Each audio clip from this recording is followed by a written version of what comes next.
আমি আমার এই ইয়র্ক ফর সুন্দরবনের পক্ষ থেকে আন্তরিক শুভেচ্ছা ও অভিনন্দন জানাচ্ছি। আসলে সময় স্বল্পতার কারণে আমাদের প্রোগ্রাম সম্পর্কে খুব সীমিত আকারে আমি কথা বলবো এবং এখান থেকেই আপনাদেরকে কিছু আমাদের লক্ষ্য উদ্দেশ্য সম্পর্কে জানানোর চেষ্টা করব এবং আশা রাখি এই যে কথাগুলো আপনারা আমাদের থেকে শুনবেন সেগুলো নিজেরা ধারণ করবেন এবং সেই অনুযায়ী নিজে সচেতন হবেন এবং অন্যদেরকেও সচেতনতা বৃদ্ধি করার জন্য কাজ করবেন। তো যাই হোক, আমি আমার মূল আলোচনায় চলে যাই। আমরা জানি আমরা যে প্রজেক্ট নিয়ে কাজ করছি এটা হচ্ছে আমাদের যে বিশ্ব ঐতিহ্য রয়েছে সুন্দরবন।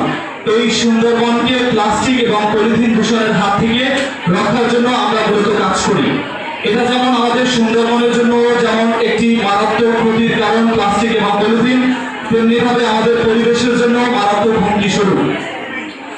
শুরুতেই যদি আমি বলি যে এই সুন্দরবন যার টোটাল আয়তন হচ্ছে 10,000 বর্গ কিলোমিটার, তার 6,017 বর্গ কিলোমিটার হচ্ছে আমাদের বাংলাদেশ জুড়ে, বাকি অংশ হচ্ছে ভারত। এটাকে যদি শতকরায় পরিণত করি 62% হচ্ছে আমাদের বাংলাদেশে আর 38% হচ্ছে ভারতে।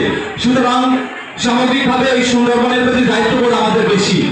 তো সেই দায়িত্ববোধের জায়গা থেকে আমরা আমাদের সামাজিক সংগঠন থেকে কাজ করে যাচ্ছি নিরলসভাবে এই সুন্দরবন সুরক্ষায় মানুষদেরকে সচেতনতা বৃদ্ধি করা।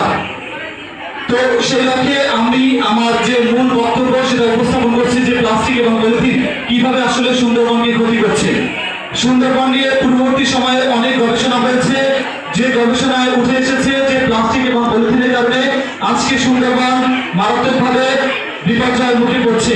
সর্বশেষ একটি গবেষণার কথা আমি যদি বলি, 2020 সাল থেকে 2022 সালে খুলনা বিশ্ববিদ্যালয়ের পরিবেশ বিজ্ঞান বিভাগের একটি গবেষণায় এর ক্ষতির মাত্রার বন সংলগ্ন জায়গাগুলোর 6টি স্থানে মাটি এবং পানি পরীক্ষা করেছে। যে 6টি স্থানে মাটি এবং পরীক্ষা করতে গিয়ে দেখা গিয়েছে সুন্দরবনের মাটি এবং পানিতে উদ্বেগজনক হারে মাইক্রোপ্লাস্টিক পাওয়া গিয়েছে, যার পরিমাণ